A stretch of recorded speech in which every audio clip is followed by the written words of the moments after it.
Hello guys, study success online platform पे आपका स्वागत है। तो आइए हम लोग समझते हैं संविधान के बारे में। कुछ उसमें संविधान में कॉन्क्लूड है क्या है, फंडामेंटल राइट्स, मौलिक अधिकार हैं। तो उसके बारे में हम लोग विशेष रूप से चर्चा करते हैं। मौलिक अधिकार क्या है, फंडामेंटल राइट्स क्या हैं, और मौलिक अधिकार हमारे जो भारतीय नागरिकों को, भारतीय लोगों को क्या संरक्षण प्रदान करती हैं, तो उसके बारे में हम लोग जानते हैं, समझते हैं। आज समझने का कोशिश करते हैं। तो इनसे बहुत अधिकतर एग्ज़ामों में क्वेश्चन पूछे जाते हैं। Jharkhand police, BPSC, state police जितने भी होते हैं, एसएससी, एमटीएस, रेलवे, इन सब एग्ज़ामों में इनसे क्वेश्चन पूछे जाते हैं। तो हम लोग समझते हैं फंडामेंटल राइट्स, यानी इसका हिंदी, अगर फंडामेंटल राइट्स का हिंदी क्या होता है तो मौलिक अधिकार। तो क्वेश्चन में पूछा जाता है कि भाग कितने में इसका चर्चा है। मौलिक अधिकार जो हैं वो पार्ट कितना में चर्चा है, तो भाग 3 में इसका चर्चा है। अगर क्वेश्चन में पूछा जाता है मौलिक अधिकार का चर्चा भाग कितने में है, तो भाग 3 में है। अब अनुच्छेद कितने से कितने के बीच में है, तो अनुच्छेद 12 टू लेकर के 32 तक। अनुच्छेद 12 से 32 तक जो विवरण लिखा हुआ है, मतलब अनुच्छेद 12, अनुच्छेद 13, 14, 15 से लेकर के 32 तक जो चर्चाएं की गई है वो मौलिक अधिकार का है। अब पूछा जाता है मौलिक अधिकार का जो प्रावधान है हमारे विश्व के, मतलब किन देशों से लिया गया है। तो क्वेश्चन में पूछे जाते हैं कि फंडामेंटल राइट्स हैं, इसका स्रोत जो है किन देशों से लिया गया है, तो यूएसए से लिया गया है। रूस, USA, United state of America से लिया गया है। फंडामेंटल राइट्स कहाँ से लिया गया है, तो अमेरिका से लिया गया है। अनुच्छेद कितना से कितना तक में फंडामेंटल राइट्स यानी मौलिक अधिकार का चर्चा है, तो 12 से 32 तक। भाग 3 में इसका चर्चाएं हैं मौलिक अधिकार। अगर पूछा जाएगा मूल संविधान के समय, यानी मूल संविधान कहने का मतलब है कि जिस समय भारतीय संविधान का निर्माण हो रहा था उस समय कितने फंडामेंटल राइट्स यानी मौलिक अधिकार थे, तो 7 थे। अगर वर्तमान में पूछा जाएगा मौलिक अधिकार की संख्याएं कितनी है, तो 6 है, यानी एक जो है स्किप कर दिया गया है, एक को हटा दिया गया है। तो एक जो हटा दिया गया है उस अधिकार का नाम क्या था, तो संपत्ति का अधिकार था, यानी संपत्ति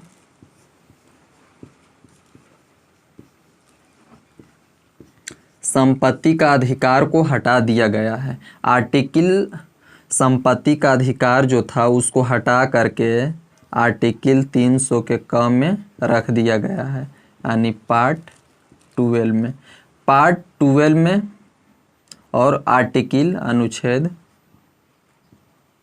300 के क में पार्ट 12 में संपत्ति का अधिकार को हटा करके कानूनी अधिकार बना दिया गया है। संपत्ति के अधिकार को हटा करके अनुच्छेद 300 के क में पार्ट 12 में कानूनी अपराध बना करके इसमें दर्ज कर दिया गया है। तो अब हम लोग समझते हैं, हाँ, मौलिक अधिकार को हम मैग्ना कार्टा भी बोल सकते हैं। इसका एक नाम और क्या है, तो किस अधिकार को मैग्ना कार्टा बोला जाता है, मैग्ना कार्टा।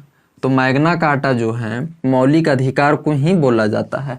ब्रिटेन के नागरिक जो थे, ब्रिटेन के लोग थे, वहाँ के राजाओं के द्वारा विशेष रूप से संरक्षण प्रदान किया गया था, विशेष रूप से अधिकार प्राप्त किया गया था, उसी को जो है मैग्ना कार्टा नाम दिया गया है। तो वही वर्ड जो है लेकर के हमारे मौलिक अधिकार को, फंडामेंटल राइट्स को मैग्ना कार्टा भी नाम दिया जाता है। अब पूछा जाएगा संपत्ति का अधिकार जो थे फंडामेंटल राइट्स में लिखा हुआ, अब इसको हटा करके कितना कॉन्स्टिट्यूशन अमेंडमेंट यानी कितने संविधान संशोधन के द्वारा हटाया गया, तो 44वें संविधान संशोधन 1978 में जो है इसको हटा दिया गया। कब इसको अमेंडमेंट करके हटाया गया, संशोधित करके हटाया गया, तो 44वें संविधान संशोधन 1978 में संपत्ति का अधिकार को हटा करके अनुच्छेद 300 के क में और भाग 12 में दर्ज कर दिया गया है। तो हम लोग समझ गए हैं बेसिक जानकारियां, फंडामेंटल राइट्स क्या था। तो एक बार और समझते हैं मौलिक अधिकार क्या है। तो मौलिक अधिकार संविधान में दर्ज वह अधिकार है जो भारतीय जनता को, भारतीय नागरिकों को एक जोखिम भरे कामों से बचाता है, मानी हनन से बचाता है। तो हनन कहने का मतलब है कि किसी भी बालक को आप जोखिम भरे काम नहीं करवा सकते। उसका फंडामेंटल राइट्स है कि वो जब बड़े होंगे और तब उससे काम करवाया जाएगा और वह अपना मन के अनुसार ही किसी भी काम को कर सकता है। पुलिस द्वारा किसी भी व्यक्ति को बिना बताए हुए अरेस्ट कर लिया जाता है और उसे मारपीट किया जाता है। ये उसका फंडामेंटल राइट्स है कि आप बिना बताए हुए उसको आप अरेस्ट करके और पीट ये सब नहीं करना है, मारपीट नहीं करना है। ये उसका फंडामेंटल राइट्स है। हमारे बीच में लोगों के बीच में भेदभाव देखा जाता है। शेड्यूल कास्ट, शेड्यूल ट्राइब्स, जनजाति और ओबीसी, इन सारे लोगों में पहले के एशियंट में अगर हम लोग जाते हैं तो क्या देखा जाता था, पहले के लोगों में भेदभाव, महिलाओं में, पुरुषों में, मतलब नीच वर्ग के लोगों में भेदभाव देखा जाता था। तो ये उसका फंडामेंटल राइट्स है कि किसी भी व्यक्ति के, मतलब किसी भी व्यक्ति से आप भेदभाव नहीं कर सकते हैं। ना तो आप पहले देखते होंगे किसी भी नीच वर्ग के लोगों को मंदिर में जाने का आदेश नहीं था, किसी भी ट्रू प्लेस पे जाने का आदेश नहीं था। तो हमारा फंडामेंटल राइट्स है कि हम किसी भी स्थान पे हम जा सकते हैं, भारत के किसी भी स्थान पे हम घूम सकते हैं। ये मेरा फंडामेंटल राइट्स है।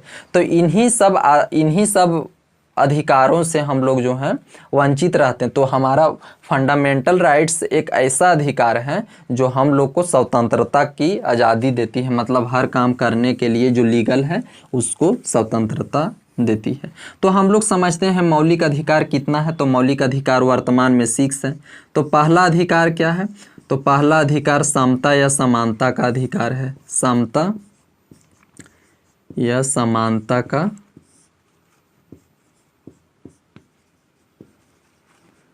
पहला अधिकार क्या है, तो समता या समानता का अधिकार है। आर्टिकल कितना में लिखा हुआ है, तो 14-18 में। अब देखते हैं सेकेंड में क्या है, तो सेकेंड में क्या है, धार्मिक की स्वतंत्रता है। धार्मिक मतलब स्वतंत्रता की प्राप्ति।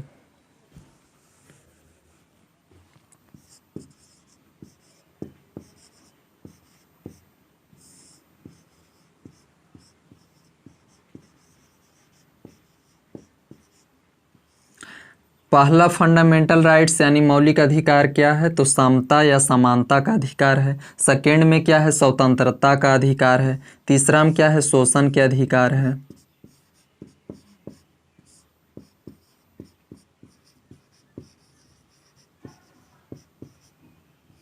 शोषण के अधिकार है। चौथा क्या है, तो धार्मिक की स्वतंत्रता है।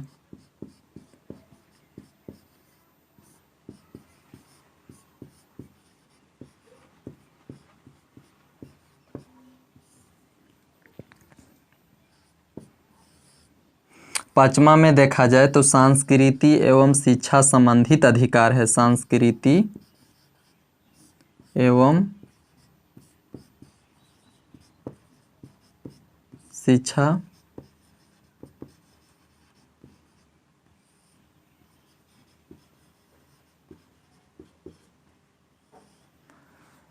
अगर 6 में बात किया जाए तो क्या है, संवैधानिक उपचारों का अधिकार है।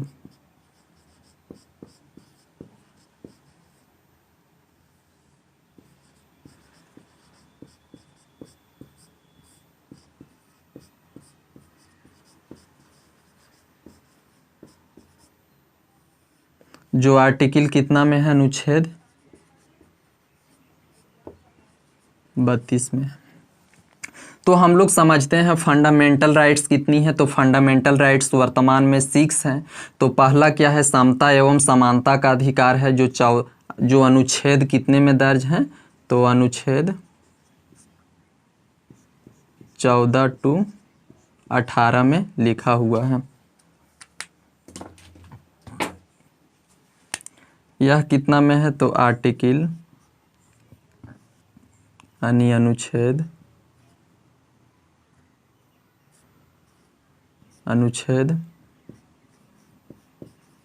19-22 में है।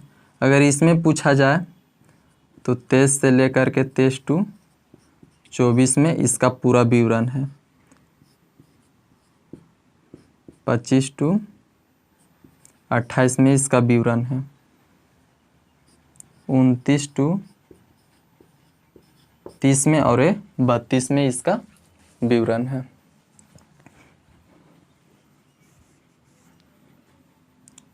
यानी 29।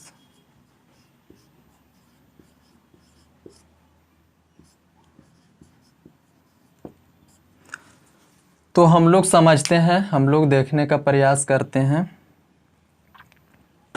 पहला क्या है, समता एवं समानता का अधिकार है, जो आर्टिकल 14 से लेकर के 18 में दर्ज किया गया है। दूसरा क्या है, स्वतंत्रता का अधिकार है, जो अनुच्छेद 19 से 22 तक है। श्वसन के अधिकार है 23 टू 24 है।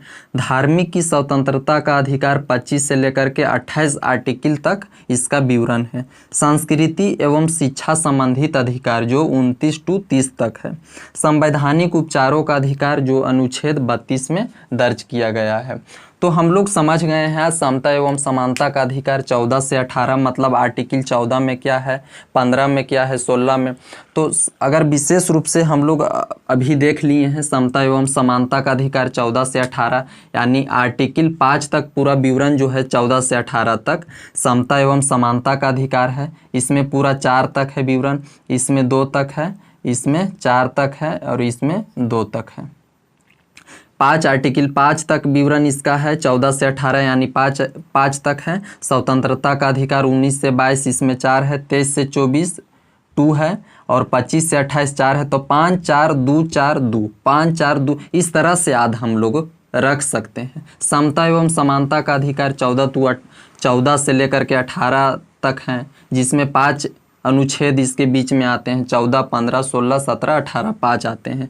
तो 5 4 2 4 2 5 4 2 4 2 इस तरह से हम लोग आद रख सकते हैं। आद रखने के बहुत तरीकाएं हैं, अपना जहन में किसी भी तरह से उतार सकते हैं। अब देखते हैं फंडामेंटल राइट्स, हमारा जो समता एवं समानता का अधिकार है 14 से 18 तक, उसमें क्या कहता है, तो हम लोग देखते हैं।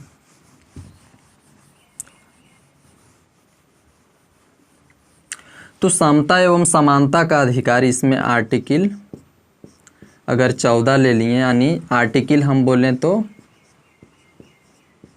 अनुच्छेद 14 आर्टिकल 14 क्या बोलता है, तो विधि के समक्ष समानता, यानी विधि के समक्ष समानता। आर्टिकल 14 में क्या लिखा हुआ है, विधि के समक्ष समानता। इसका अर्थ होता है कि हम लोग जो हैं कानूनी रूप से समान है, मतलब हम 10 व्यक्ति हैं या 20, यानी भारत के जितने भी नागरिक हैं कानून के अधीन, मतलब संविधान के अनुसार हम लोग एक समान हैं।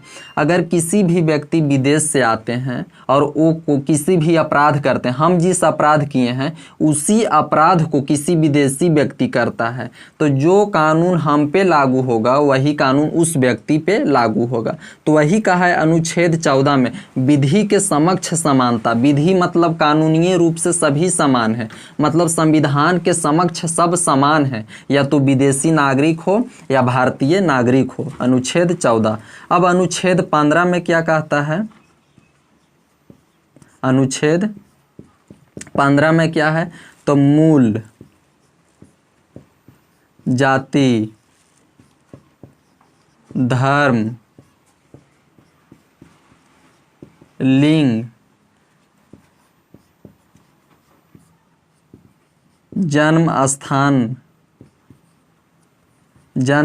पे नो भेदभाव, मतलब मूल जाति धर्म लिंग जन्म स्थान के आधार पर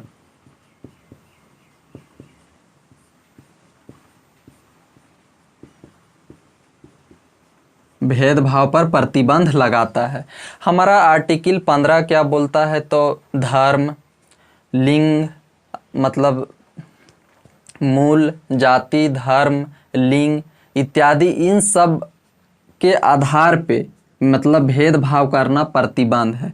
मतलब अगर हम देखें तो हम किसी कास्ट का, मतलब हम यादव हैं या तो और किसी भी जात हैं, राजपूत हैं, तो मतलब एक दूसरे से एशियंट में प्राचीन में जो भेदभाव देखे जाते थे जाति के खिलाफ में, तो उस जाति के खिलाफ में वो जाति के अनुसार वो खिलाफ है भेदभाव करना।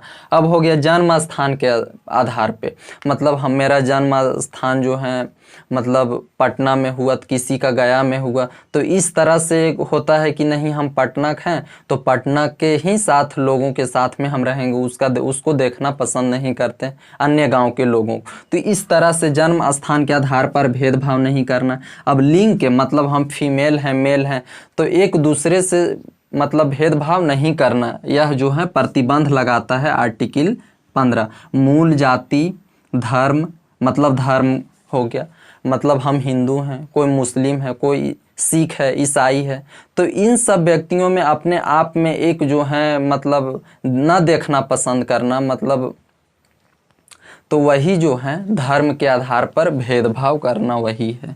जन्म स्थान के आधार पे तो बताइए दिए आर्टिकल 15। अब आर्टिकल 16 क्या कहता है?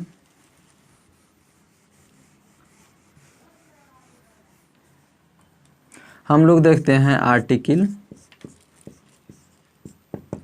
लोक नियोजन में अवसर की समानताएं।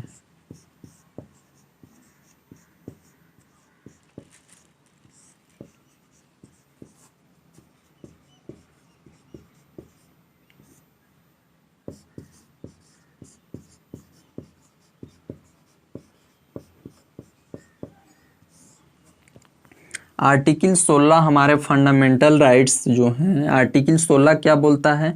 लोक नियोजन में अवसर की समानताएं।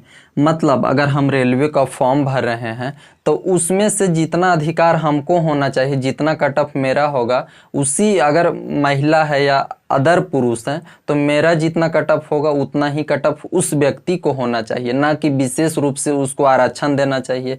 मेरा 20 हुआ तो उसका 10 में सिलेक्शन हो गया, इस प्रकार से भेदभाव पे प्रतिबंध लगाया जाता है।